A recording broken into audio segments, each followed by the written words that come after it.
Today I need you to embrace what comes hard. Today I need you to accept the challenge. Today I need you to fall in love with the process. There will be plenty of opportunities to get discouraged, to lose your passion and think that it's not meant to be.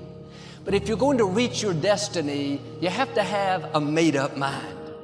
If you give up after the first time, or the 5th time, or the 30th time, what that really means is you didn't want it bad enough. There should be something you're believing for that you are relentless. You are not moved by how impossible it looks. You're not discouraged by how long it's taking. You don't give up because people told you no. Your attitude is, if I have to believe my whole life, I am not going to stop believing. I am not going to take no for an answer. I'm not going to settle for mediocrity. I'm going to keep pursuing what was in my heart. And ask ourselves, what do I really want? What do I really want? And write it down. Writing causes thinking. Thinking creates an image. And you get these images going, you're building a vision in your mind. It's the visionaries that's changed the world. Think of that. But what keeps that competitive edge, what keeps you on top, is the ability to think and prepare mentally over and over and over again. The body has limitations, the mind does not. We focus so much on what goes on from the neck down that we forget it all starts from here. Everything starts from here. If you're not mentally ready, you're never really physically prepared. And that's where the preparation starts.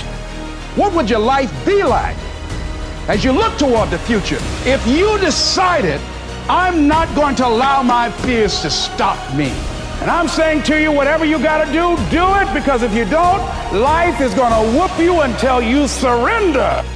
So when you're young and you make mistakes, don't let them eat you up. Because everybody that done made it, done made them. You got to fail in order to win.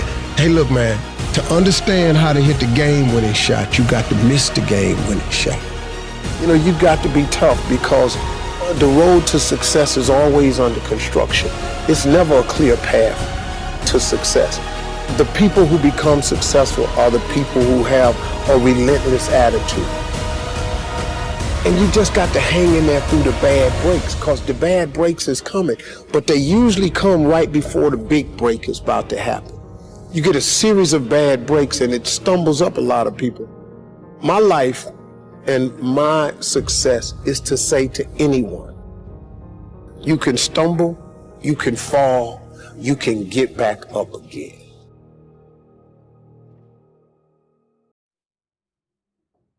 No matter what you face, no matter how bad it is going to be, when there is a challenge, and by a challenge I mean anything in life, any challenge, anything that you're facing, the only way to overcome the challenges that you face is to start walking. Take that step every day, no matter what you are facing. Get up and start walking. I have the ability to see the end before the beginning even begins. And what that means is I know that to get to the very end, I can see it right now. So before I went to Buds and I was losing all this weight and shit, I saw myself walking across the stage at 191 pounds. That's what I had to get to get into the door. I saw myself 6 months, a year later, whatever it's going to take me to do it. I saw myself walking across that stage, getting that certificate of graduation from Buds. And I was able to be there at 300 pounds. And that feeling that I was nowhere near that feeling, I was able to put myself there 1,000,000 times. That is going to feel amazing. That's what made me suffer. That's what allowed the pain to be real and say, this is worth it. I want to feel for this next 18 months, it took me 18 months to finally become a Navy SEAL, to finally, just get through buds. 18 months, it's 6 months, it took me 18. That's what woke me up every morning, was I'm gonna put myself through this much pain and suffering for a few seconds. That's all it is. A few seconds of joy.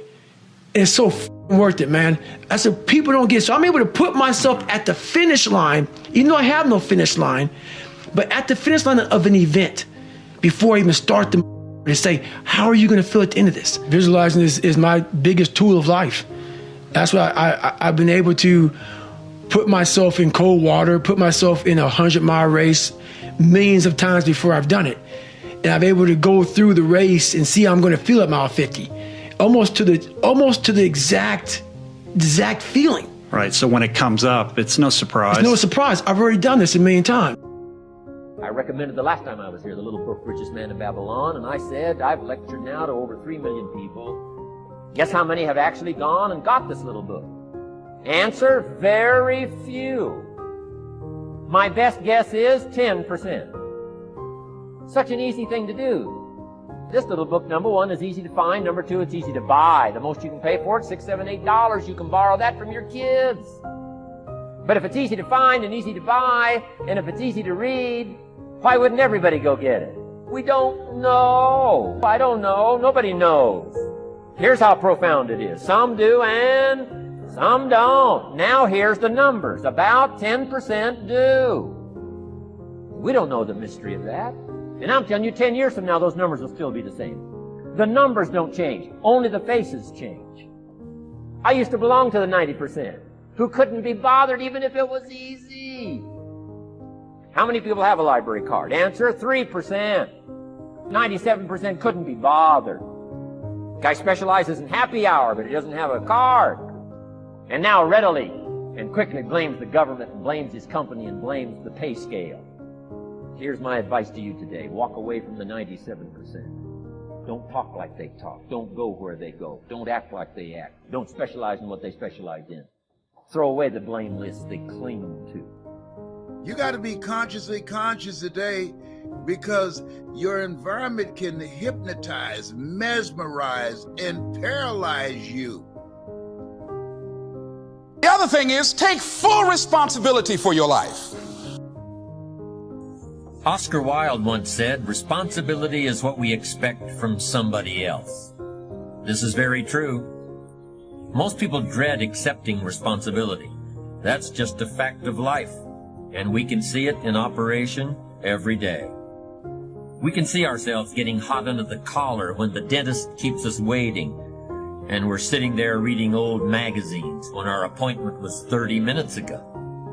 And we don't stop to think that we forgot to mail in this month's mortgage payment. We can see ourselves growing angrier and angrier because a business contact is supposed to call at noon, and here it is almost 2 o'clock, and the phone still refuses to ring. But we don't stop to think about the calls we ourselves have forgotten to return while we've been so busy fuming. We can see ourselves writing an angry letter to the airline because a flight was delayed, but we don't write an angry letter to ourselves when we're late for something, even though that might not be a bad idea at all. Yes, we can see avoidance of responsibility all the time in both our personal and professional lives. And here's something else we can see just as often. We can see that most people aren't as successful as they wish they were. Do you see there's a connection between these two very common phenomena?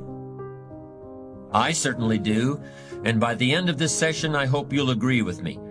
I hope you'll understand that it's in your best interests to take responsibility for everything you do. But that's only the beginning. I'm also going to suggest that many times it's even best to accept responsibility for the mistakes of others, especially when you're in a managerial or leadership role. I can hear you saying, what? Accept responsibility for someone else's mess-ups? Why would I want to do something like that? Well, that's a fair enough question, and over the next few minutes, I'll try to answer it. One of my weak points in my personal life is I don't like technical stuff. So even though I have to be on Twitter and Instagram and Facebook, I don't care for that. So guess what? I find somebody who loves to do that. You know, I find somebody who has a strength where I have a weakness and I partner with them. All you're trying to do is get to the goal. No one gets there by themselves. Everybody needs help. Now, when you know what you got going for you, be confident, not cocky. Managing your strengths, knowing what they are, and don't let nobody talk you out of it. And that gets you fight ready. You get fight ready like that. You got to know you. Helps you develop your skills. All the while, you're developing your strength. You just got to keep developing the strength. Don't let anybody talk you up. At the same time, you must work on improving your weaknesses. So I've had to, in spite of myself, get on Instagram, get on Twitter, get on Facebook. I got to do the videos whether I want to or not because the world is moving to social media. If I had as many followers as Kim Kardashian, I probably wouldn't even have to do this TV show.